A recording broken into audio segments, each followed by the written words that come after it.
பிதாவாகிய தேவனையும் ஆண்டவர் இயேசுவையும் அறிகிற அறிவினாலே கிருபையும் சமாதானம் பெருகுவதாக. இந்த 2வது நாள் ஓய்வு நாளிலே தேவன் நம்மை கொண்டு வந்ததுக்காக தேவனுக்கு நான் கனத்தையும் துதியும் ஸ்தோத்திரத்தையும் செலுத்துகிறேன். கர்த்தர் தாமே இந்த செய்தி கேட்கிற உங்களையும் ஆசீர்வதிப்பார். ஆன்லைன் மூலமாய் கேட்கிற தேவனுடைய பிள்ளைகளையும் அவருடைய குடும்பத்தையும் நிச்சயமாகவே கர்த்தர் ஆசீர்வதிப்பார் என்று விசுவாசிக்கிறேன். இந்த செய்தி அநேகருக்கு பிரயோஜனமாக இருக்கும் என்று நான் விசுவாசித்து ஆவியான உதவியோடு கூட உங்களோடு கூட பகிர்ந்து கொள்ளும்படி விரும்புகிறேன். இன்றைய செய்தியின் தலைப்பாக The noblest purpose of God. கடந்த வாரத்தில் The deepest longing of Jesus கொடுத்த இயேசுவினுடைய ஆழமான ஏக்கம். இன்றைக்கு தேவனுடைய மகா உன்னதமான நோக்கம். அன்றைக்கு ஏக்கத்தை பத்தி பேசினேன், இன்றைக்கு நோக்கத்தை பத்தி பேச போறோம். The noblest purpose of God. அவருடைய உன்னதமான தேவனுடைய மகா உன்னதமான நோக்கம் சபையை குறித்து என்ன? இதுதான் ரொம்ப முக்கியமான விஷயங்களை கருத்தாய் கவனிங்க. எல்லாரும் கவனிக்க வேண்டிய விஷயம்.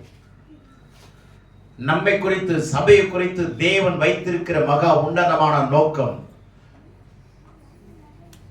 The noblest objectives of God or purpose of God. இது என்ன அப்படின்னு சொன்னா, கடவுளுடைய நோக்கமே சபையை குறித்து என்னன்னா, சபையை அல்லது சபையில் இருக்கிற மக்களை பூரணத்துக்கு நடத்தணும். பூரணத்துக்கு நடத்தணும். இதுதான் தேவனுடைய நோக்கம். பூரணத்துக்கு நடத்தணும்னா என்ன அர்த்தம்னா, அவரை போல அந்த சாயலுக்கு 100% நம்மளை கொண்டு வரணும். அவருக்கு முன்பாக, மனுஷகுமாரனுக்கு முன்பாக மாசற்றவர்களும் பிழையற்றவர்களும் பரிசுத்தமானவர்களுமாய் நிற்கும்படிக்கு, மாசற்றவர்களும் பிழையற்றவர்களுமா பரிசுத்தமானவர்களா எந்த ஒரு குறை இல்லாம அவருக்கு முன்பாக நிற்கிற அந்த பூரணத்துவத்துக்கு நம்மை நடத்துவதுதான் தெய்வத்தினுடைய மிக உன்னதமான நோக்கம். அவருக்கு முன்னாடி எப்படி நிக்கணுமா? பிழை இல்லாம, மாசு இல்லாம, குற்றங்கள் இல்லாம, குறைகள் இல்லாம, பள்ளங்கள் மேடுகள் இல்லாம, கரடு முரடுகள் இல்லாம, அவருடைய சாயலுக்கு ஒப்பாக. அப்படின்னு என்ன அர்த்தம் தெரியுமா? இப்போ நாங்க இருந்து உங்களை பார்க்கணும்னு வச்சுங்களேன், இயேசுவையும் உங்களையும் பார்க்கும்போது 2 பேரும் ஒரே மாதிரி தெரியும். இந்த ட்வின்ஸ் பிள்ளைங்களை பார்க்கும்போது 2 பேரும் ஒன்னா தெரியும். தெரியுமா? மேக்சிமம் ஒன்னா தெரியும். வித்தியாசம் அவ்வளவு சீக்கிரம் சில பேரை கண்டுபிடிக்க முடியாது. ரொம்ப ஐடென்டிக்கலா இருக்கும். காது, மூக்கு எல்லாமே ஒரே மாதிரி இருக்குங்க. அப்போ அந்த பூரணத்துவத்துக்கு வந்தவங்களை பார்த்தீங்கன்னா, இயேசுவும் பார்த்தா அவங்களையும் பார்த்தா ஒரே மாதிரி தெரியுற மாதிரி இருக்கும். ட்வின்ஸ் மாதிரியே இருக்குங்க. தேவனுக்கு முன்பாக ட்வின்ஸ் பிள்ளைங்க மாதிரி இருக்கும். இயேசுவும் அவங்களும் 2 பேரும் ஒண்ணா வச்சா அதே மாதிரி தெரியும். அதே மாதிரி நம்மளை உருவாக்குறது தான் பூரணத்துவம். புரிஞ்சதா? அப்போ அதுக்கு எவ்வளவு கற்பை வேதனை படணும் தெரியுமா? படணுமா இல்லையா? ஊழியக்காரனும் படணும், ஒவ்வொருத்தரும் படணும். நல்லா புரிஞ்சுங்க, சும்மா இல்லைங்க. பூரணத்துக்கு வரணுங்கிறது நம்ம பிரயாசம் ரொம்ப அவசியம். நம்மளுடைய பிரயாசம் அவசியம். அதனால பேதுரு எழுதுறாரு, உங்களுடைய ரட்சிப்பு நிறைவேற பிரயாசப்படுங்கள். அதற்கு ஆதாரமா ஏசாயா 33ஆம் அதிகாரம் 6ஆம் வசனத்தை பாருங்க. 5, 6 வாசி. ஏசாயா 33, 5, 6. கர்த்தர் உயர்ந்தவர், அவர் உன்னதத்தில் வாசமாயிருக்கிறார். அவர் சீயோனை நியாயத்தினாலும் நீதியினாலும் நிரப்புகிறார். பூரண ரட்சிப்பும் ஞானமும் அறிவும் உன் காலங்களுடைய உறுதியாயிருக்கும். கர்த்தருக்கு பயப்படுதலே அதின் பொக்கிஷம். நல்லா கவனிச்சுங்க. இந்த வசனத்தை திரும்பி வீட்டுல போய் படிச்சு பாருங்க. அவர் உன்னதமானவர், உயர்ந்தவர், உன்னதத்தில் வாசமாயிருக்கிறார். அவர் சீயோன் ஆகிய உங்களையும் என்னையும் நியாயத்தினாலும் நீதினால் நிரப்பி பூரண ரட்சிப்பும் ஞானமும் அறிவும் உன் காலங்களுடைய உறுதியாய் இருக்கும்படி கர்த்தருக்கு பயப்படுகிற பயத்தினாலே அந்த பொக்கிஷத்தினால் நிரப்பும்படி நீங்கள் கவனமாயிருங்கள். ஆமென். பூரண ரட்சிப்பு ரொம்ப சீக்கிரம் சொல்றேன், கவனிச்சுங்க. ஒவ்வொரு படியா சொல்றேன். முதல் படி விசுவாசம், விசுவாசத்துவம். இரண்டாவது படி சேஷத்துவம். மூணாவது படி அங்கத்துவம். நான்காவது படி தலைமைத்துவம். ஐந்தாவது படி பூரணத்துவம். இப்படி கொண்டு போகணுங்க. இப்போ அந்த பூரணத்துவத்துக்கு முன்னாடி வரைக்கும் நான் வரேன். ஆண்டவருடைய உன்னதமான நோக்கம் என்னன்னா, இப்ப பூரணத்துவத்துக்கு நடத்தணும், ஒரு பெர்ஃபெக்ஷன் அது கொண்டு போகணும். அப்போ முதல்ல கடவுள் என்ன பண்றாரு, உலகத்தில் இருக்கிற ஜனங்களை அழைக்கிறார். வாங்க, தாகமாய் இருக்கிறவர்களே வாங்க. ஏசாயா 55:1 அங்க அழைக்கிறாரு. 3 முறை வந்து வந்து வாருங்கள் என்ற வார்த்தையை, காம்ங்கிற வார்த்தை 3 முறை பயன்படுத்தியிருக்காரு பாருங்க. 55:1. ஓ தாகமாய் இருக்கிறவர்களே, தாகமாய் இருக்கிறவர்களே, நீங்கள் எல்லாரும் தண்ணீர்கள் அண்டைக்கு வாருங்கள். வாருங்கள், எல்லாரும் வாருங்கள். பணமில்லாதவர்களே, பணமில்லாதவர்களே, நீங்கள் வந்து வந்து வாங்கி சாப்பிடுங்கள். வாங்கி சாப்பிடுங்கள். நீங்கள் வந்து பணமும் இன்றி விலையும் இன்றி திராட்சை ரசமும் பாலும் கொள்ளுங்கள். நீங்கள் வந்து, 3வது முறை சொல்றார், நீங்கள் வந்து பணமும் இன்றி விலையும் இன்றி திராட்சை ரசம் பாலும் கொள்ளுங்கள். நல்லா கவனிங்க. இன்னைக்கு ஆவின் பால் கிடைக்க மாட்டேங்குது. ஆனா தேவன் பால் நம்முடைய உள்ளமும் இல்லமும் நிரம்பணுங்க தேவனுடைய அன்பால். அல்லேலூயா. அதெல்லாம் ஃப்ரீங்க. நீங்க அதை உற்சாகமா வாங்க, தேவன் கொடுக்கிறார். இப்போ கொரோனா காலத்துல அல்லது வெள்ள காலத்துல ஜனங்களுக்கு சாப்பாடு இல்லாம இருப்பாங்க. நீங்க அப்படி சாப்பாடை கொண்டு போய் வைங்களேன், ஜனங்கள் சொல்ல வேண்டியதில்லை, லைன் கட்டிட்டு இருப்பாங்களா இல்லையா, அடிச்சுவாங்களா இல்லையா, எனக்கு உனக்குன்னு முந்திக்குவாங்களா இல்லையா. ஏன்? பசிங்க, தாகம். அந்த ஏக்கமா விட இதுல ஏக்கம் அதிகமா இருக்கும். அல்லேலூயா. ஆலயங்கிறது கர்த்தர் பாலும் தேனும் ஓடுகிற இடங்க. அதுக்கு முன்னாடி ஓடி வரணுங்க. முன்னாடி வந்தா கடவுள் உங்களை கண்ணாடி மாதிரி மாத்துவார். முன்னாடி வந்தா, ஆமா சொல்லுங்களேன், கண்ணாடிகளே சொல்லுங்க. ஆமா. அதனாலதான் யாக்கோபு பிந்தி தனித்திருந்தான், அவனை முந்தி ஆசீர்வதித்தார். அவனுக்கு ஆசீர்வாதம் தந்தி போல வந்தது. அல்லேலூயா. பிந்தி உட்கார்ந்து இருந்தவனை முந்தி ஆண்டவர் சந்திக்கும்படி ஆண்டவர் அவனை என்ன பண்ணாரு, ஆசீர்வாதத்தை தந்தி போல அனுப்பி அவனை ஒரு பந்தியை ஆயத்தப்படுத்துகிறார். அல்லேலூயா. அதனால சங்கீதக்காரன் சொல்றான், என் சத்துருக்கு முன்பாக எனக்கு ஒரு பந்தியை ஆயத்தப்படுத்துகிறார், என் தலையை அபிஷேகம் பாத்திரம் ஆமா நிரம்பி வழியும். எப்போ? முன்னாடி வந்தீங்கன்னா, முன்னாடி வந்தீங்கன்னா, தீவிரமா வந்தீங்கன்னா, வேகமா வந்தீங்கன்னா, ஏக்கத்தோடு வந்தீங்கன்னா, ஆசையோடு வந்தீங்கன்னா, விருப்பத்தோடு வந்தீங்கன்னா, உங்க விருப்பத்துக்கு ஏற்ற மாதிரி கர்த்தர் செயல்படுவது இல்லை, உங்க விசுவாசத்துக்கு ஏற்ற மாதிரி. ஆமென். ஆகவே கவனிங்க, ஆண்டவர் அழைக்கிறார், எல்லா ஜனங்களையும் அழைக்கிறார். வாருங்கள். எல்லா ஜாதியிலே இருந்தாலும், எந்த தேசத்துல இருந்தாலும், எந்த இனத்துல இருந்தாலும், எந்த ஏரியாவில் இருந்தாலும் பயப்படாதீங்க. நீங்க எல்லாரும் என்னிடத்துல வாருங்கள், பணமுமின்றி விலையுமின்றி வந்து வாங்கிக்கங்க. ஓப்பன் டெக்ளரேஷன் சொல்றார். யாருக்கும் பணம் இல்லை, விலையே இல்லை. விலை இல்லாததை விலை இல்லாம கூட, விலையை நிர்ணயிக்க முடியாத பொக்கிஷத்தை உங்களுக்கு விலை இல்லாம தர, விலையை நிர்ணயிக்க முடியாத ரட்சிப்பை நிர்ணயிக்க முடியுமா? விலையை நிர்ணயிக்க முடியுமா? எஸ்டிமேட் பண்ண முடியுமா? முடியவே முடியாதுங்க. அதுக்கு நீங்க விலையை நிர்ணயிக்க முடியாத ரட்சிப்புக்கு விலை இல்லாம வாங்கி இருக்கு. ஜனங்கள் இன்னைக்கு ஆயத்தமா இல்லைங்க.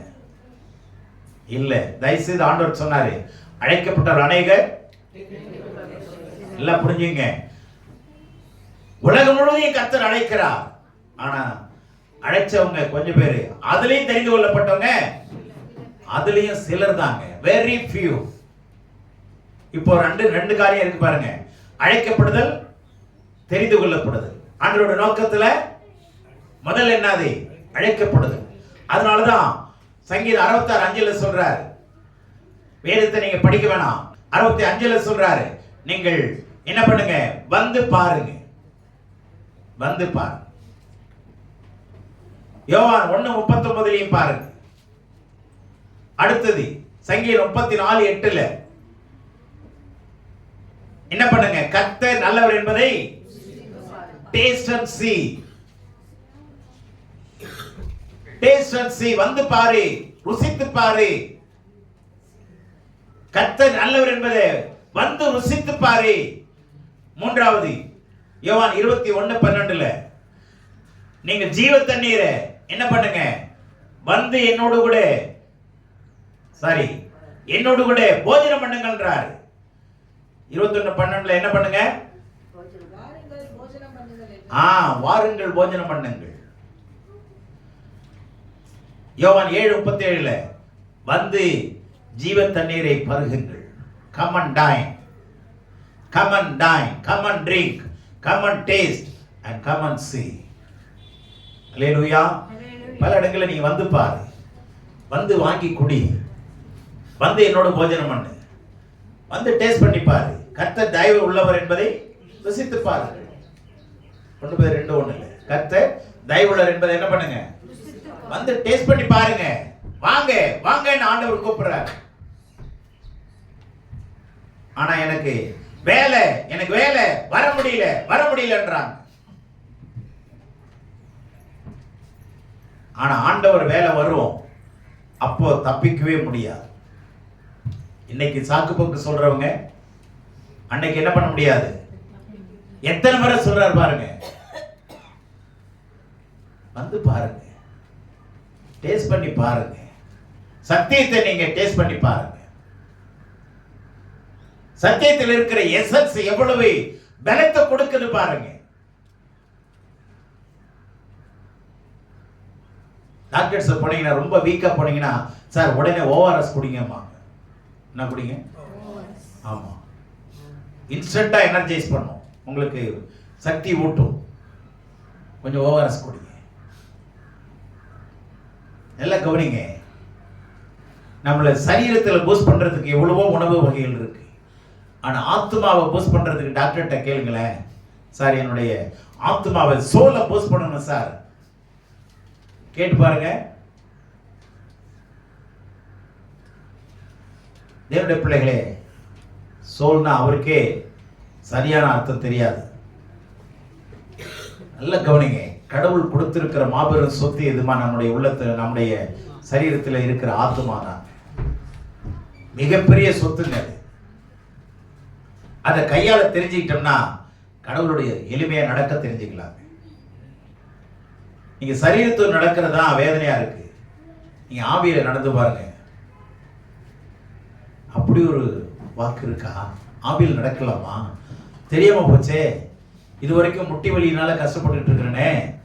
நீங்க ஆவியில நடந்து பாருங்க, ஆவியில ஜெபம் பண்ணி பாருங்க, ஆவியில நிரம்பி பாருங்க. கர்த்தருடைய வசனம் தான் ஆவியா இருக்கிறது. ஆமென். கர்த்தருடைய வசனம் தான் என்ன இருக்கு? வசனத்தை நீங்க விசனம் இல்லாம படி.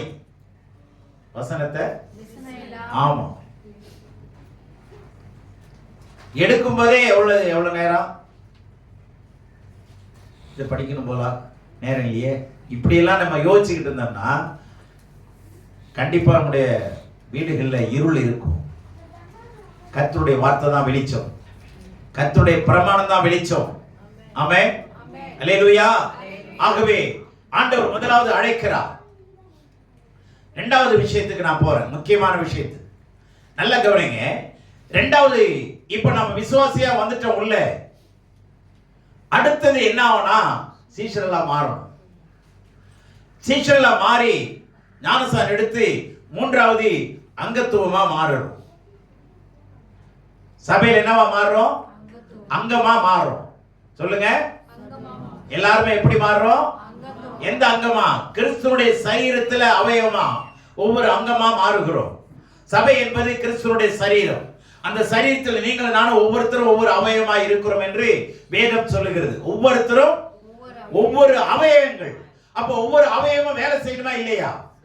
ஆக்டிவா இருக்கணுமா இல்லையா? ஆக்டிவா இருக்கணுமா பேசிவா இருக்கணுமா? போகணும்னு நினைக்கிறேன். சரி போலாம், என்ன பண்றது அப்படின்னு நம்ம யோசிக்கிறோம். ஆக்டிவா இருக்கணும். சரீரத்தினோட அவன் எப்படி இருக்கணும்? சுறுசுறுப்பா இருக்கணுங்க. சுறுசுறுப்பா இருக்கணும். எப்ப சுறுசுறுப்பா இருக்க முடியும்? நீங்க இந்த வாரம் ஃபுல்லா கடவுளுடைய வார்த்தையை சிந்திச்சு சிந்திச்சு நன்றி சொல்லி ஆண்டவரோடு கூட நடந்துட்டே இருந்தீங்கன்னா நிச்சயமா ஆவி உற்சாகம் உள்ளது, மாம்சமா பலவீனம் உள்ளது. நீங்க உற்சாகம் ஊட்டப்படுவீர்கள். அல்லேலூயா. கொஞ்சம் பிராக்டிஸ் பண்ணுங்க. வேதத்தோடு பழகுங்க. வசனத்தோடு நடங்க. வசனத்தை பேசிட்டே நடங்க. பிரச்சனை பேசிட்டே நடக்காதீங்க. வேலையில இருந்து வந்துருவாரு, அவருக்கு என்னத்தை வடிச்சு போடுறதுன்னு எனக்கு தெரியல. இப்படி முணுமுணுத்துக்கிட்டே நடப்பாங்க தெரியுமா? வீட்டுல வெங்காயம் இல்லை, நேத்தே சொன்னா அவர் வாங்கிட்டு வரல. இப்படி எல்லாம் என்ன பண்ணிக்கிட்டே இருப்போம். ஆமா, நீங்க கடவுளுடைய வார்த்தையை பேசிக்கிட்டே வேலை செய்யுங்க. என்னை பலப்படுத்த கிறிஸ்துவினாலே. ஆமா, அந்த வாரமெல்லாம் வசனத்தோட நடந்து பாருங்க. கர்த்தர் உங்களை பலப்படுத்துறாரு இல்லையா பாருங்க. இப்ப முக்கியமான வார்த்தைக்கு பாருங்க, நல்ல கவனிங்க. இப்போ சபையில் அங்கமா இருக்கிறோம். எல்லாருமே எப்படி இருக்கிறோம்? இந்த அங்கம் எல்லாம் ஒவ்வொருத்தரும் அவயவம். அங்கம் என்னவா மாறணும்?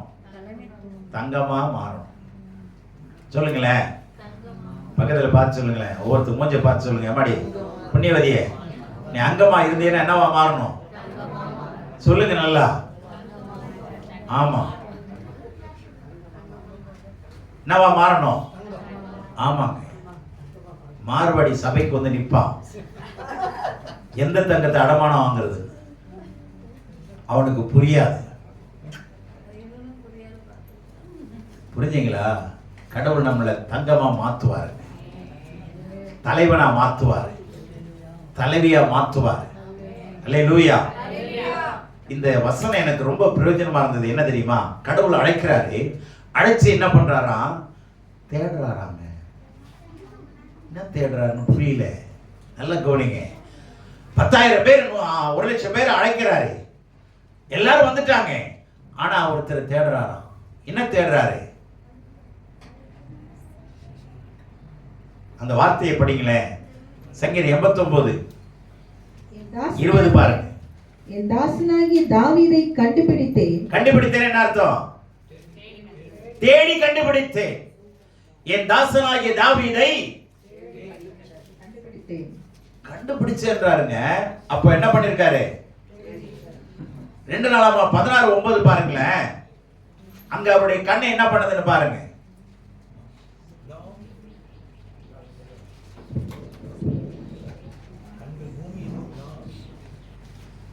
தம்மை பற்றி உத்தம இருதயத்தோடு இருக்கிறவர்களுக்கு தம்முடைய வல்லமையை விளங்க பண்ணும்படி. நல்ல கவனிங்க. இந்த இடத்துல வேற ஒரு வார்த்தையை மாத்தி எழுதிட்டாங்க. எனக்கு ரொம்ப கஷ்டமாயிடுச்சு. தமிழ்ல தப்பா எழுதிட்டாங்க. ரொம்ப அழகான வார்த்தையை தப்பா எழுதிட்டாங்க. எப்படி இருக்குதுன்னா ஒரிஜினல்ல தன்னையே வல்லமையாய் வெளிப்படுத்தும்படிக்கு, தன்னையே not to reveal himself strongly இருக்கு. not to reveal himself strongly, அவரையே வெளிப்படுத்தும்படிக்கு, வல்லமை வெளிப்படுத்தும்படிக்கு இல்லைங்க. வித்தியாசம் இருக்கா இல்லையா? புரிஞ்சிச்சா புரியலையா? வல்லமையை வெளிப்படுத்துறது வேற, அவரையே வல்லமையை வெளிப்படுத்துறது வேற. புரிஞ்சா? அல்லேலூயா. தம்மை பற்றி உத்தம இருதயத்தோடு இருக்கிறவர்களுக்கு தன்னையே வல்லமையாய் வெளிப்படுத்தும்படிக்கு அவருடைய கண்கள் பூமி எங்கும் டு அண்ட் ஃப்ரோ மோஷன்ல இங்கேயும் அங்கேயும் உலாவிக் கொண்டிருக்கிறது. ஏன் தேடிக் கொண்டிருக்கிறார்? என்ன தெரியுமா? தலைவர்களை ஏற்படுத்த அழைக்கப்பட்ட ஜனங்களுக்குள்ள யாரை ஏற்படுத்தணும்? தலைவர்களை தலைவிகளை ஏற்படுத்தும்படி அவருடைய கண்கள் அவரை உண்மையாய் பற்றி கொண்டிருக்கிற உத்தமரியத்தோடு பற்றி கொண்டிருக்கிற யாரு என்னை பத்தி கொரசனாலும் கவலை இல்லை. எனக்கு வேண்டியது சத்திய வசனம். நான் பாவிதான். நீங்க வேணா பரிசுத்தமாயிருங்க, என்னை அவலட்சணமா பாருங்க, எனக்கு கவலை கிடையாது. கடவுள் என்னை லட்சணமா மாற்றி கொண்டிருக்கிறார். அவர்தான் எனக்கு சொத்து. அவருடைய வார்த்தை தான் எனக்கு சொத்து. உத்தமரியத்தோடு பின்பற்றி பாருங்களேன். உங்களை தான் கர்த்தர் தேடி கொண்டிருக்கிறார். அந்த ஆங்கில வார்த்தை ஐ ஹவ் ஃபவுண்ட்ங்கிற வார்த்தை பயன்படுத்தப்பட்டிருக்கு, தமிழ்ல இல்லைங்க. நிறைய இடத்துல நானும் தேடி பார்த்தேன். இந்த வார்த்தை எத்தனை முறை பயன்படுத்தப்பட்டிருக்கு தெரியுமா? வேதத்துல 29 முறை. ஐ ஹவ் ஃபவுண்ட்ங்கிற வார்த்தை எத்தனை முறை பயன்படுத்தப்பட்டிருக்கு? 29 முறை பயன்படுத்தப்பட்டிருக்கு.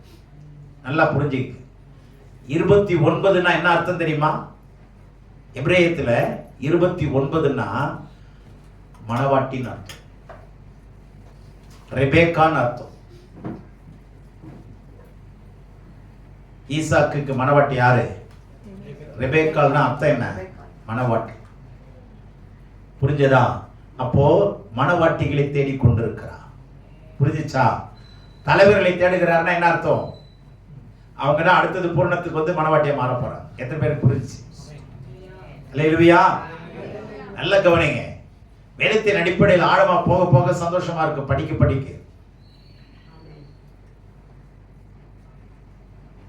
ரொம்ப உற்சாகமா இருக்கும். ஆராய்ச்சி பாருங்க வேதத்தை. ஆண்டவர் தேடிக்கொண்டிருக்கிறார். யாரை தேடிக்கொண்டிருக்கிறார்? இன்னொரு வார்த்தையும் கூட படிங்க. தானியேல் 2:25 பாருங்க சீக்கிரம். அப்பொழுது அரியோசு தானியேலை ராஜாவின் முன்பாக தீவிரமாய் அழைத்துக் கொண்டு போய், சிறைப்பட்டு வந்த யூதேயா தேசத்தாரில் ஒரு புருஷனை கண்டுபிடித்தேன், அவன் ராஜாவுக்கு அர்த்தத்தை தெரிவிப்பான் என்றான். நான் ஒருத்தரை கண்டுபிடிச்சேங்க. ராஜாவுடைய அர்த்தத்தை கண்டுபிடிக்க சொல்ல எவனும் இல்லை. ஆனா யாரதான் கண்டுபிடிச்ச? ஒரே ஆளு, தானியேல் ஒரு ஆளு. என்னுடைய பிள்ளையே, கடவுள் தேடிக் கொண்டிருக்கிறான். அழைக்கப்பட்ட உங்களுக்குள்ளே, அழைக்கப்பட்டவர்களுக்குள்ளே தலைவர்களை தேடிக்கொண்டிருக்கிறான். அழைச்சது அநேகரை, தேடுறது ஒரு சிலர். சவுல் கழுதையை தேடிக்கொண்டு போனான். சவுலை பார்த்து தீர்க்கதரிசி சொல்றாரு, இஸ்ரவேல் ஜனங்கள் உன் குடும்பத்தில் உன்னையை தேடிக்கொண்டிருக்கிறது, உன்னைய நாடுகிறது. இஸ்ரவேல் ஜனனுடைய மனம் யார நாடுது? சவுலே, உன்னை நாடி தேடிக்கொண்டிருக்கிறது. நீயோ என்னை தேடிக்கொண்டிருக்கிறாய். கழுதையை தேடுற, ஆனா ஜனம் உன்னையை தேடுது. கடவுள் உன்னையை தேடுகிறார்.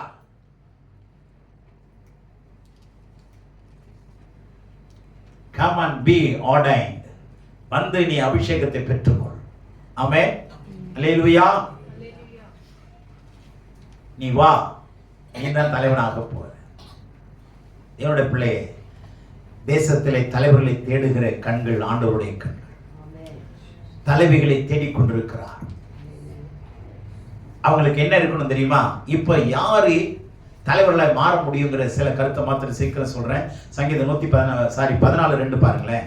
சங்கீதம் 14:2. தேவனை தேடுகிற உணர்வுள்ளவன் உண்டோ என்று பார்க்க கர்த்தர் பரலோகத்திலிருந்து மனுபுத்திரரை கண்ணோக்கினார். கவனிங்க, உணர்வு உள்ளவன் உண்டோ என்று பார்க்க கர்த்தர் மனுபுத்திரனை பரலோகத்திலிருந்து என்ன பண்றாரா? he is seeking. அவர் தேடிக்கொண்டிருக்கிறார். என்ன உணர்வு? உணர்வு உள்ளவன், படிப்பு உள்ளவன் இல்ல, பட்டம் பெற்றவன் இல்ல,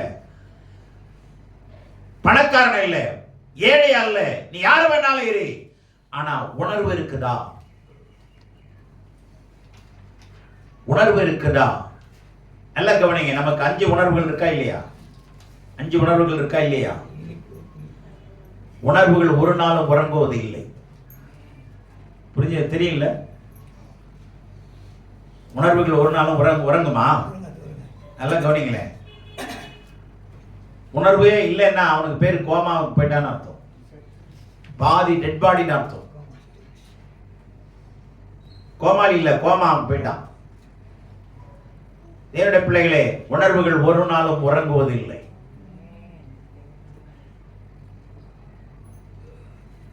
உணர்வு என்ன விதமான உணர்வு? இப்ப கவனிங்க, முக்கியமான வார்த்தையை சொல்றேன். கடவுள் எந்த உணர்வை தேடிக்கொண்டிருக்கிறார்? மனிதனுக்கான பொது உணர்வு இருக்கு. ராத்திரி நேரத்தில் தொட்டாலும் உடனே எழுந்திருச்சுக்கிறோம். தெரியுதா? உணர்வுகள் உறங்காது. உணர்வும் உறங்கிடுச்சுன்னா யார் எழுப்புறதுன்னே தெரியாது, எங்க கிடக்குறோன்னே தெரியாது. உணர்வு ஒரு நாளும் உறங்காது. தேவனுடைய பிள்ளையே, வெளிச்சமும் ஒரு நாளும் உறங்காது. அல்லேலூயா. ஆமா, கவனிங்க நல்லா. இப்ப என்ன விதமான உணர்வு? எந்த உணர்வு இருந்தா கடவுள் அவனை தலைவனாக்குறார்? ஒரு சில மாதிரியை பார்த்துருவோமா? என்ன விதமான உணர்வு? மாப்பிள்ளை பார்க்க போறாங்க, பொண்ணு பார்க்க போறாங்க. இன்றைக்கு இருக்கிற உணர்வுலாம் காசு பணத்துல தான் எது முடியுது? கல்யாணம் முடியுது. ரொக்கத்துல தான் கல்யாணம் முடியுது. ஆனா பேசுறது சொர்க்கத்துல நியமிக்கப்படுதுன்னு சொல்றது. ரொக்கத்தை வச்சுதான் ஆமா அவங்க முடிக்கிறாங்க. ஆனா முடிச்சிட்டு எதுல தான் சொல்றாங்க? இது சொர்க்கத்துல நியமிக்கப்பட்டது. இது எங்கேயாவது நியாயமா? காசு பணம் இருந்தா தாங்க பொண்ணை விரும்புறாங்க, இல்லைன்னா இல்லை. ஆனா இதுதான் முக்கியம், மன பொருத்தம் தான் முக்கியம். புரிஞ்சதா? பண பொருத்தத்தை விட சொல்லுங்க நல்லா, என்ன சொல்ல போனா குண பொருத்தம் முக்கியம். பண பொருத்தத்தை விட, ஆமா, பொருளை விட அருள் தாங்க முக்கியம், குணம் தாங்க முக்கியம். பொண்ணு என்னதான் அழகா இருந்தாலும் அது பேசுற பேச்சை வச்சு வந்தோடனே அந்த பொண்ணு பேசுற முறைன்னு ஒண்ணு இருக்குல்ல, அப்பவே குணங்கள் தெரிஞ்சுக்குவாங்களா இல்லையா? சில பேரை பாட விடுவாங்க, சில பேரை பேச விடுவாங்க. பார்க்கும்போது பேசும்போது அது தெரிஞ்சுக்குவாங்க. என்னோட பிள்ளையை நல்லா கவனிங்க. கடவுள் விரும்புகிற பொருத்தம் வேணும். பொருத்தனை வச்சு நீங்க கடவுள்கிட்ட சேராதீங்க. பொருத்தனை வச்சு பொருத்தனை பண்ணி கடவுள்கிட்ட சேர முடியாதுங்க. அந்த காலத்துல பொருத்தனை பண்ணாங்களே, பொருத்தனை பண்ணாங்க, அது வேற. ஆனா பொருத்தனை விட எதுதான் முக்கியம்? கடவுளுடைய சென்ஸோட நம்ம சென்ஸ் இணையணும். கடவுளுடைய உணர்வோட நம்ம உணர்வு, மணவாளனுடைய உணர்வோட மணவாட்டியினுடைய உணர்வு இணையணும். அந்த குணம் இருக்கணும். இப்ப புரிஞ்சா? அவர் எதிர்பார்க்கிற உணர்வு இருக்கணும். இதுதான் மத்தேயு நீங்க 13 அதிகாரத்துல 12 வசனத்துல பாத்தீங்கன்னா, உள்ளவன் எவனோ அவனுக்கு கொடுக்கப்படும், பரிபூரணமா அடைவான். அங்கேயும் கவனிங்க, பூரணம். உள்ளவன் எவனோ அவனுக்கு கொடுக்கப்படும், பரிபூரணமும் அடைவான். இல்லாத எவனோ அவனிடத்தில் உள்ளதும் பறிக்கப்படும். இது கொஞ்சம் கான்ட்ரோவர்சியான ஒரு ஸ்டேட்மெண்ட்டுங்க. கான்ட்ரோவர்ஷியல் ஸ்டேட்மெண்ட், பாரடாக்சிக்கல் ஆக்சிக்கல் ஸ்டேட்மெண்ட். நல்லா புரிஞ்சுங்க. உள்ளவன் எவனோ அவனுக்கு கொடுக்கப்படுமா, அங்கிருந்தா எடுக்கணும்.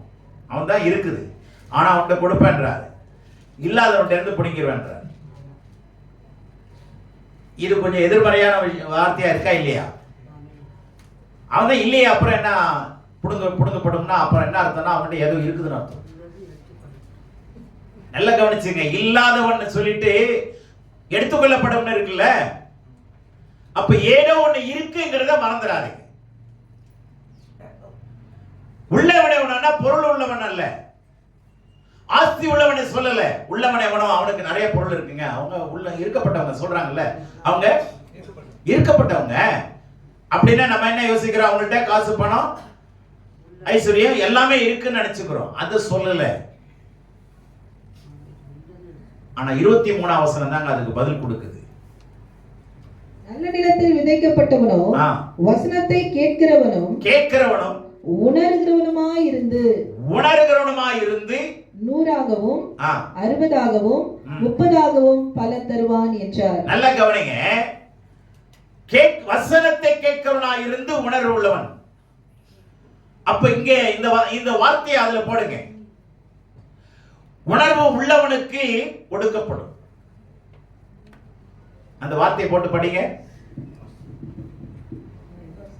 மத்தேயு 13:12. உணர்வுள்ளவன் எவனோ அவனுக்கு கொடுக்கப்படும், பரிபூரணமும் அடைவான். உணர்வில்லாதவன் எவனோ அவனிடத்தில் உள்ளதும் எடுத்துக் கொள்ளப்படும். இந்த ஒரு வார்த்தை ரெண்டுலயும் மேட்ச் ஆகும். புரிஞ்சுச்சா? இப்ப உதாரணமா சொல்றேன். நல்ல தங்க மோதிரம், வைரக்கல், ஓகேவா? தங்க மோதிரம், வைரக்கல், ரெண்டு கையிலையும் ரெண்டு போட்டிருக்கேன். மைனர் செயின் போட்டிருக்கேன், சரியா? பிரேஸ்லெட் போட்டிருக்கேன். கொஞ்சம் சரக்கு அடிச்சு மயக்கத்தில் விழுந்துட்டேன். சாயந்தரம் 6, 7, 8 ஆகுது. ரோட்ல கிடக்குறேன். இருட்டு ஆக ஆக இதெல்லாம் கட்டிட்டு போவானா இல்லையா? சொல்லுங்க. அப்ப எது இல்ல? இல்ல கவனிங்க. அவன் படிச்சவன், பட்டதாரி, நீட்டா ட்ரெஸ் பண்ணிருக்கான், நல்லாதான் இருக்கிறான். ஆனா எது இல்ல? உள்ளதும் பறிக்கப்படும். புரிஞ்சா? இப்ப கவனிங்க. உணர்வு உள்ளவனுக்கு எவனோ, எல்லாருமே படி சொல்லுங்க நல்லா. உணர்வு உள்ளவன் எவனோ, அவ்வளவுதான் சத்தமா. உணர்வு உள்ளவன் எவனோ அவனுக்கு கொடுக்கப்படும். உணர்வே இல்லாதவன் எவனோ அவனிடத்திலிருந்து உள்ளதும் பறித்துக் கொள்ளப்படும். இப்ப இந்த வசனத்தினுடைய அர்த்தம் புரிஞ்சா இல்லையா? இன்னும் புரியல சில பேர். தயவு செய்து நல்லா புரிஞ்சுங்க. கடவுள் எதை கவனிக்கிறார்னா உங்களுக்குள்ள உணர்வு இருக்கும். எந்த விதமான உணர்வுங்கிறத சீக்கிரமா நம்ம பார்க்கலாம். இப்ப உதாரணம் மோசே எடுத்துங்க. மோசே ஆண்டவரே அழைக்கிறார். யாத்திராமம் 2ஆம் அதிகாரம் 11. மோசே பெரியவனான காலத்தில் அவன் தன் சகோதரனிடத்தில் போய் அவர்கள் சுமை சுமக்கிறதை பார்த்து தன் சகோதரராகிய எபிரேயரில் ஒருவனை ஒரு எகிப்தியன் அடிக்கிறதை கண்டு. கவனிங்க, 2 பேர் அடிச்சிட்டான். ஒருத்தன் எபிரேயன், கடவுளுடைய பிள்ளை, இன்னொருத்தன் எகிப்தியன். 2 பேருக்கு சண்டை வந்துருச்சு, 2 பேரும் அடிச்சிட்டான். இப்போ மோசே அரண்மனையில இருந்து வெளியே வராரு.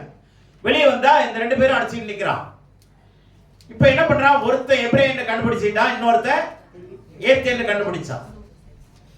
இப்ப இவனை விளக்குறான். அந்த எகிப்தியனை அடிக்கும்போது செத்து போயிட்டான். அடிக்கும்போது அவனை தூக்கி மணலில் போட்டு பாய்ச்சிட்டான். இது யாருக்கும் தெரியாதுன்னு மோசே போயிட்டாரு. அடுத்த நாள் 12ஆம் வசனத்துல பாக்குறோம். அடுத்த நாள் வர்றாரு. அங்க 2 எபிரேயன் சண்டை போட்டுக்கிறான். 2 ஒரே குரூப்பை சேர்ந்தவன் இல்லையா? சண்டை போட்டுக்கிறானா? இப்ப அங்க வர்றாரு. ஏய், எதுக்குடா சண்டை போட்டுக்கிற? நீ யாரா என்னை கேட்கறதுக்கு? நேத்து ஒருத்தனை அடிச்சு பறிச்சு அது மாதிரி எங்களை செய்ய வரியான்னு சொன்னான். உடனே இவனு புரிஞ்சிச்சு, அடடே நேத்து நம்ம செஞ்சது வெட்ட வெளிச்சமாச்சுன்னு பயந்துட்டான். இப்ப இதுல என்ன விளங்குதுங்கிறத யோசிச்சு பாருங்க. இவன் செஞ்ச விஷயம் என்ன விளங்குதுன்னா, நல்ல கவனிங்க. யாத்திரா 3ஆம் அதிகாரம் 6, 7, 8 வசனம் அங்க அதாவது மேட்ச் ஆகும். எகிப்தில் இருக்கிற என் ஜனத்தின் உபத்திரவத்தை நான் பார்க்கவே பார்த்து ஆலோட்டிகளின் நிமித்தம் அவர்கள் இடுகிற கூக்குரலை கேட்டேன். அவர்கள் படுகிற வேதனைகளையும் அறிந்திருக்கிறேன். அவர்களை எகிப்தியரின் கைக்கு விடுதலையாக்கவும் அவர்களை அந்த தேசத்திலிருந்து நீக்கி கானானியரும் ஏத்தியரும் எமோரியரும் பெர்சியரும் ஏவியரும் எபூசியரும் இருக்கிற இடமாகிய பாலும் தேனும் ஓடுகிற நலமும் விசாலமுமான தேசத்தில் கொண்டு போய் சேர்க்கவும் இறங்கினேன். இங்க கவனிங்க, இங்க என்ன நடக்குதுன்னா, உபத்திரவத்தை பார்க்கிறார், கூக்குரலை கேட்கிறார், வேதனையை அறிகிறார், கைக்கு விடுவிக்கிறார். இதுல இந்த 4-5 விஷயத்துல எதையாவது ஒரு காரியம் மேட்ச் ஆகுதா இல்லையா? மோசைட்ட என்ன மேட்ச் ஆகுது? 2 பேரும் சண்டை போட்டதை பார்த்துக்கிட்டான், அடிக்கிறத பார்த்தான், விடுவிக்கணும்னு நினைக்கிறானா? விடுவிக்கணும்னு நினைக்கிறானா? இந்த எண்ணமும் கடவுளுடைய எண்ணமும் மேட்ச் ஆகுதா? அப்ப இவனை ஏன் தலைவனாக்க கூடாது? இப்ப புரிஞ்சா? உணர்வு உள்ளவன், கடவுளுடைய உணர்வும் நம்முடைய உணர்வும் ரெண்டும், இந்த 2 ஃப்ரீக்வன்சியும் என்ன இணையணுங்க. நீங்க ரேடியோல பாத்தீங்கன்னா இலங்க ஸ்டேஷன் ஒண்ணு, சின்ன வயசுல ஸ்டேஷன்ல நிறைய ஸ்டேஷன் இருக்கும் இல்லையா? அந்த ஸ்டேஷன்ல வரும்போது கரகரன்னு சவுண்ட் வரும்ல, எத்தனை பேருக்கு பெரியவங்களுக்கு தெரியும்? அது சரியா மேட்ச் பண்ணிட்டோம்னா அந்த கரகரப்பு நின்னுடும். அப்ப என்ன அர்த்தம்னா, அந்த ஃப்ரீக்வன்சியை கரெக்டா மேட்ச் பண்ணணும். மேட்ச் பண்ணா சத்தம் கேட்டுருங்க, பாடுறது கேட்கும், செய்தி வாசிக்கிறது கேட்கும். கேட்குமா இல்லையா? நான் சொன்னது புரிஞ்சா? அது மாதிரி கடவுளுடைய சாயல், கடவுளுடைய ஸ்பாவம் எங்க மேட்ச் ஆகுங்கிறது ஆண்டவர் கண்டுபிடிக்கிறாரு. அதுக்கு தான் தேடுறாரு. யாருகிட்ட என்னுடைய சாயல் மேட்ச் ஆகுது, யாருகிட்ட என்னுடைய ஸ்பாவம் மேட்ச் ஆகுது, யாருகிட்ட என்னுடைய குணம் மேட்ச் ஆகுது, யாரு என்ன போல மாறுறான், அதுக்கு எவ்வளவு அர்ப்பணிப்பு செய்யறான், எவ்வளவு பிரயாசப்படுறான், எவ்வளவு ஆதங்கப்படுறான், எவ்வளவு வேதனையை சகிக்கிறான், பிரச்சனையை சந்திக்கிறான், ஆண்டவர் தேடிக் கொண்டிருக்கிறார். அவருடைய சாயல் எங்க வெளிப்படுதோ அவனை தலைவனாக்க முயற்சிக்கிறார். சரியா? அடுத்தது யோசுவா யாத்திரா 33:11 பாருங்க.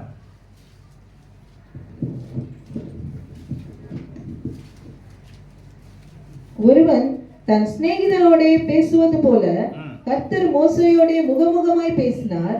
பின்பு அவன் பாளையத்துக்கு திரும்பினான். நூனின் குமாரனாகிய யோசுவா என்னும் அவனுடைய பணிவிடைக்காரனாகிய வாலிபன் ஆசரிப்பு கூடாரத்தை விட்டு பிரியாதிருந்தான். ஆசரிப்பு கூடாரத்தை விட்டு அந்த வாசல்லே படுத்திருந்தான். யோசுவா ஒரு வாலிபன்ங்க. இவனுக்குள்ள என்ன ஒரு தெய்வீக சாயல் வெளிப்பட்டுச்சு? ஏன் தேவன் இவனை வாசைக்கு அடுத்த ஒரு தலைவனாக ஏன் தெரிந்தெடுத்தார் என்றால், என்னாகும் 23:9 கண்மலை உச்சியில் இருந்த நான் அவனை கண்டு குன்றுகளில் இருந்து அவனை பார்க்கிறேன். அந்த ஜனங்கள் ஜாதிகளோட கலவாமல் தனியே வாசமாயிருப்பார்கள். ஜாதிகளோட இதெல்லாம் கலக்க மாட்டாங்க, ரட்சிக்கப்படாத ஜனங்களோட கலக்க மாட்டாங்க. நல்ல கவனிங்க, ரட்சிக்கப்பட்ட ஜனங்கள் ரட்சிக்கப்படாதவர்களோடு கூட ரொம்ப கலக்கக்கூடாது. ரொம்ப சொந்தம் பாராட்டுனீங்கன்னா உங்க ரட்சிப்பு பின்வாங்க ஆரம்பிக்கும். நல்ல கவனிங்க, உங்களுடைய ரட்சிப்பு நிறைவேறதுக்கு பதிலாக குறைவேற ஆரம்பிக்கும்.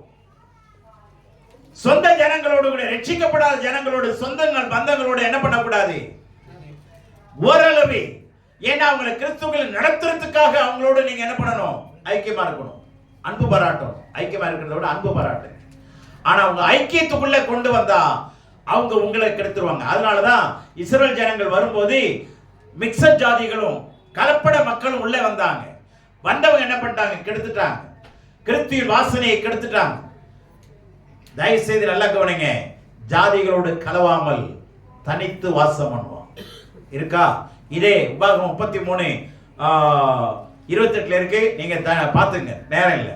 நல்லா கவனிங்க, என் ஜனங்கள் ஜாதிகளுடைய கலவாமல் தனித்து வாசம் பண்ணுவான். இஸ்ரவேல் தனித்து வாசம் பண்ணுவான்னு இருக்கும், சுகமாய் தனித்து வாசம் பண்ணுவான்.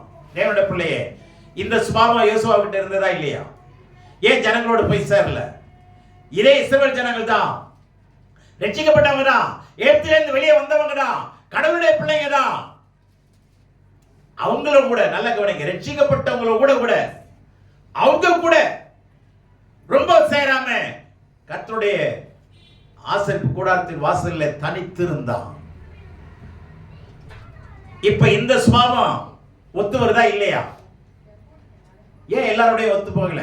யோசுவாவுக்கு வாலிப பிள்ளை இல்ல, தேவனுடைய வாலிப பிள்ளைங்களை உங்கள்கிட்ட கேட்கிறேன், எத்தனை பேர் உலகத்தோடு உலகமா நீங்க வாழ்றீங்க? Facebook இல்லாம, வாட்ஸ்அப் இல்லாம, அல்லது வேதம் தான் எனக்கு முக்கியம் அப்படின்னு எத்தனை பேர் வாழ்றீங்க? இவன் பாருங்க, இஸ்ரவேல் ஜனங்களோட அவர்களோட கூடவே இல்லைங்க, அந்நிய ஜாதிகளோட இல்ல, இஸ்ரவேல் ஜனங்கள் கூடவே இவன் கூட இருக்க விரும்பல. என்ன பண்ணான்? தனித்திருந்தான். தேவனுடைய பிள்ளையே, இந்த சுபாவம் இருக்குது, இவனை தலைவனாக்கணும். கர்த்தர் தேடினார். மோசே மரித்த பின்பு யோசுவா என்ன பண்ணாரு? யோசுவாவே, மோசே மரித்த பின்பு அடுத்தது யார்கிட்ட தான் பேசுறாரு? அவர் தேடிக்கொண்டிருந்த மனுஷனை கண்டுபிடித்து விட்டார். அல்லேலூயா. தேவனுடைய பிள்ளையே, நல்ல கவனிங்க, அவர் தேடிக்கொண்டிருக்கிறார். இந்த சுபாவம் உங்கள்கிட்ட இருக்கா? என்கிட்ட இருக்கா? மூன்றாவது கிதியோன் பாருங்க, 6:11 நியாயாதிபதிகள். அதற்கு பின்பு கர்த்தருடைய தூதனானவர் வந்து அபியேஸ்ரியனான யோவாசின் ஊராகிய ஒரு கர்வாலி மரத்தின் கீழ் உட்கார்ந்தார். அப்பொழுது அவனுடைய குமாரன் கிதியோன் கோதுமையை மீதியானியரின் கைக்கு தப்புவிக்கிறதற்காக ஆலைக்கு சமீபமாய் அதை போரடித்தான். போரடித்துக் கொண்டிருந்தானே, எங்க வந்துட்டான்? களத்துக்கு வந்துட்டானா இல்லையா? நீங்க இதுக்கு இணையா பாத்தீங்கன்னா மத்தேயு 3:12 பாருங்க, அதுல என்ன இணையான வார்த்தை இருக்கு பாருங்க. இவன் களத்துக்கு வந்து போரடிக்கிறான். தூற்றுக்கூடை அவர் கையில் இருக்கிறது. அவர் தமது களத்தை நன்றாய் விலக்கி. போதுமா? தூற்றுக்கூடை அவர் கையில் இருக்கிறது. அவர் தமது களத்தை நன்றாய் விலக்கி. போதும். களத்துக்கு வந்தாரா? இப்ப களத்துல என்ன தூற்றுக்கூடை இருக்கும்? களத்துல இருக்குமா? கண்ணில இருக்குமா? களத்துல தான் இருக்கும். இப்ப இவன் எங்க வந்துட்டான்? களத்துக்கு வந்துட்டா. பாத்தீங்களா? ஃபீல்டுக்கு வரணுங்க. சும்மா கழனிக்கு வந்து எட்டி பார்த்துட்டு போனா வேலைக்காரன் இல்ல. நீங்க நல்ல சபைக்கு வந்து எட்டி பார்த்துட்டு போயிடுறாங்க, களத்துக்கு வர மாட்டேன்றாங்க. களத்துக்கு வராதது தேராது. தானியம் எங்க வரணும்? அறுத்து பிற்பாடு எங்க வரணும்? களத்துக்கு வரணுங்க. குளத்துக்கு போக கூடாது, களத்துக்கு வாங்க. லிப்ஸ்டிக் தான், ஐப்ரோ தான், ஸ்டைல் தான், பார்லர் தான், எங்க வேணா போங்க வாங்க, ஆனா களத்துக்கு வரணும். கிதியோனுக்கு யாருங்க சொல்லி கொடுத்தா? எல்லா இஸ்ரவேலும் மீதியானுக்கு அடிமைப்பட்டு கிடந்தான். ஆனா கிதியோனுக்கு மாத்திரம் தனியா வேலை செய்து நம்ம போய் என்ன பண்ணணும்? தானியத்தை காப்பாற்றணும், போரடிக்கணும். நம்முடைய ஜனங்களுக்கு இப்போ ஆண்டவருடைய பரிசுத்தமாக்குகிற அந்த எண்ணம் வருதா இல்லையா? தூற்றுக்கூட என்ன சுத்தப்படுத்துறது, பிரிக்கிறது. தேவனுடைய பிள்ளை நல்ல கவனிங்க. தேவனுடைய சாயல் எந்த மனுஷனிடத்தில் இருக்கோ அவனைதான் கர்த்தர் என்ன பண்ணுவாரு? தலைவனாய் மாற்றுவார், தலைவியை மாற்றுவார். தேவனுடைய பிள்ளைகளே, இஸ்ரவேல் ஜனம், அதாவது உலகத்தின் மக்கள் கெட்டு போக கூடாதுன்னு இயேசு மாம்சமாய் வந்தாரு. தெபரால பாருங்க, நாம் எழும்பும் அளவும் தேசம் பாழாகும், நான் எழும்பி ஆகும். கிறிஸ்துவனுடைய சாயல் இருக்கா? அவருடைய தந்திரலி இவ்வளவாய் உலகத்தில் அன்பு கூர்ந்தா. அப்போ தேவரால் தன்னை தந்திரலி இவ்வளவாய் அன்பு கூர்ந்தாலா இல்லையா? அப்போ தேவனுடைய சாயல் வெளிப்படுதா இல்லையா? சாயல் வெளிப்படுதா? சாயம் வெளிப்படுதா? சாயமா? நம்ம கிட்ட சாயம் இருக்கா? சாயல் இருக்கா? சாயல் இருக்குதுன்னு சொல்றோம், ஆனா களத்துக்கு வர மாட்டேங்குதே. சாக்குல சொல்லுது, சாக்கு போக்குல சொல்லுது. பாஸ்டிங் மீட்டிங் வச்சா சாக்கு போக்கு சொல்லுதே, களத்துக்கு வரலையே. எச்சரிப்போட இல்லை அப்படின்னா சில காலங்கள் கழித்து உங்களுக்கு நாட்கள் கொடுக்கப்படாது. நல்லா புரிஞ்சுங்க. நானும் உங்களை மாதிரி வேலை செஞ்சவன் தான். நான் வேலை செஞ்சுட்டே கத்துறேன். நான் எப்படி கத்துக்கிட்டேங்கிறத எனக்கு தான் தெரியும். ஆவியானுடைய உதவியை நாடுங்க. ஆண்டவரே, எனக்கு அந்த நேரம் இல்லை, அந்த அந்த அந்த ஆசை இல்லை, எனக்கு கொடுங்க. கேளுங்க ஆண்டவரிடத்துல. சரியா? தாவீது எடுத்துங்க சீக்கிரமா. அடுத்தது தாவீதை பாருங்க. 17:19 1 சாமுவேல். அதற்கு தாவீது, நான் இப்பொழுது செய்தது என்ன? நான் வந்ததற்கு முகாந்திரம் இல்லையா என்று சொல்லி. நான் வந்ததற்கு முகாந்திரம் இல்லையா? நான் ஆடு மேய்க்கிறவன் தான், சாதாரண ஒரு மேய்ப்பன் தான். ஆனா நான் இந்த நேரத்தில் வந்ததற்கு ஒரு காரணம் இருக்கிறது என்பதை அவன் கண்டுபிடித்தான். தேவனுடைய பிள்ளையே, உங்களை நடத்துறதுக்கான காரணத்தை கண்டுபிடிங்க. நோவா கர்த்தருடைய கண்களில் தயவு இருக்கிறது என்று கண்டுபிடித்தான் இருக்கு. கண்டுபிடித்தான் இருக்குங்க. தயவு கிடைத்ததில்லை. கர்த்தருடைய கண்களில் தயவு இருக்கா இல்லையான்னு என்ன பண்ணிருக்கிறான்? கண்டுபிடிச்சிருக்கிறான். கண்டுபிடிங்க. கொஞ்சம் பிரயாசம் எடுங்க. நீங்க தலைவரா மாறுவீங்க. அவன் பாருங்க, கோலியாத்துக்கு நிக்கிறான் முன்னாடி. நான் ஒரு காரணத்தோடு தான் வந்திருக்கிறேன், நோக்கத்தோடு கர்த்தர் என்னை கொண்டு வந்திருக்கிறாரு. காரணத்தை கண்டுபிடிச்சிட்டான். கோலியாத் என்ன பண்ணிட்டான்? முடிச்சு தீர்த்து கட்டிட்டான். இதனுடைய சுபாவம் எங்க இணையுது? யாக்கோபு 4:7. பிசாசுக்கு எதிர்த்து ஆகையால் தேவனுக்கு கீழ்ப்படிந்திருங்கள், பிசாசுக்கு எதிர்த்து நில்லுங்கள், அப்பொழுது அவன் உங்களை விட்டு ஓடி போவான். இப்போ ஏத்துனா இல்லையா? பயவர்த்தன கோலியாத்துக்கு முன்னாடி சவுல் என்ன பண்ணான்? அவள் தின்னுகிட்டு இருந்தான். என்னடா பண்றது? 40 நாளா இவன் வந்து இந்த பயப்புல வந்து என்ன பண்ணுது? கொக்கரிச்சி நிக்குது. இவன் வந்து எல்லாருமே பயமுறுத்துறான். என்ன பண்றதுங்கிற நேரத்துல அவன் பயமுறுத்துற அதே வார்த்தையை சவுலும் படைவீரர்களும் கேட்டார்கள், சோர்ந்து போனார்கள். அதே வார்த்தையை தாவீது கேட்டான். அவன் என்ன செய்தான்? எதிர்த்து நிற்கிறான். காரணம் என்ன? கர்த்தர் கொண்டு வந்த காரணத்தை கண்டுபிடித்தவர், நோக்கத்தை அறிந்து கொண்டவர். இப்ப என்ன பண்ண முடியல? கோலியாத்துக்கு போய் விட்டுட்டு ஓட முடியல. கோலியாத்துக்கு எதிர ஓடுகிறான். பிசாசுக்கு ஏத்தனில்லை, ஓடி போவான். இந்த ஒரு எண்ணத்தை தாவீது கிட்ட கண்டுபிடிச்சிட்டாருங்க. ஆண்டவர் கண்டுபிடிக்கிறாரு. அல்லேலூயா. Sir, he is the right person. இவனை ராஜாவாக்குனது என்னத்துக்கு? இது என்ன பண்ணுது? ஹெல்மெட்டை மாட்டிக்குது, பிரஸ் பிளேட்டை மாட்டிக்குது, பந்தா காமிச்சிட்டு உட்கார்ந்துக்குது. வெக்கமா இல்ல? இவனை வந்து இனிமே என்ன பண்ணணும்? தூக்கிடணும். கடவுளுடைய பிள்ளை நல்லா கவனிங்க. ஒரு சின்ன பையங்க அவன் மேல கடவுளுடைய அவனுக்கு ஒரு சின்ன ஏக்கம் வந்துருச்சு. கடவுளுடைய அந்த சாயல், எதிர்க்கிற சாயல். பாட பார்த்துக்கலாம். என்ன அழகான ஒரு இதுதான் ஆண்டவர் 89:20 சொல்றாரு. என் தாசனாகிய தாவீதை அவனை நான் என்ன பண்ண? அபிஷேகம் பண்ணினேன். என் நாமத்தினால் அவன் கொம்பு உயரும். என் தாசனாகிய தாவீதை நான் கண்டுபிடித்தேன். தேவனுடைய பிள்ளையே, இன்றைக்கு கர்த்தருடைய கண்கள் தேடிக்கொண்டிருக்கிறது. எத்தனை பேர் சீஷத்துவத்துக்கு வர ரெடி?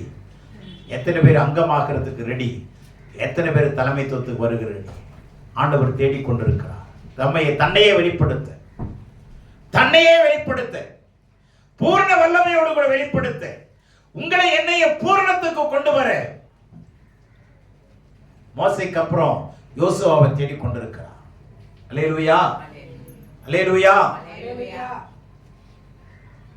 சவுலை ஏங்க புதிய ஏற்பாட்டில் சவுலை ஏன் தேடினாரு? நீங்களே கண்டுபிடிக்கல. ஏன் தேடி கண்டுபிடிச்சாரு? அவனுக்குள்ள ஒரு தேவ ரகசியம் இருந்தது. தேவனுடைய பிள்ளைகள் நல்லா கவனிங்க. ஒவ்வொருத்தரையும் ஆண்டவர் ஒரு தெய்வீக ரகசியத்துக்குள்ள நம்மை கொண்டு வருகிறார். சில பேரை நீங்க கேட்டீங்கன்னா தெரியும், அப்ப மாதிரியே அவன் பேசுறான், அப்ப குணம் இவனுக்கு தப்பாம இருக்குது. சொல்றாங்களா இல்லையா? சொல்றாங்களா இல்லையா? அது முடிக்கிற மாதிரியே முடிக்குது பாரு. இது எல்லாமே நம்ம பேசுவோம். இதே தான் ஆண்டவர் எதிர்பார்க்கிறார். என்னுடைய குணம் இந்த பிள்ளைக்கு இருக்கு பாரு, இவனை புடி, இவனை மேல கொண்டு வா. களத்துக்கு வந்துட்டான், எல்லாரும் அடிமையா கிடக்குறான். ஆனா இவன் ஒருத்தன் மாத்திரம் என்ன பண்றான்? போராடுறான். எல்லாரும் இவன் போரடிக்கிறான், எல்லாரும் அங்க போரடிச்சிட்டு இருக்கு, கும்பல்ல போரடிக்குது. இவன் தனியா வந்து போரடிக்கிறான். யார தலைவன் அவக்கார்? நீங்களே யோசிச்சு பாருங்க. இப்ப கிறிஸ்துவனுடைய சாயல் இவனுக்குள்ள இருக்கா இல்லையா?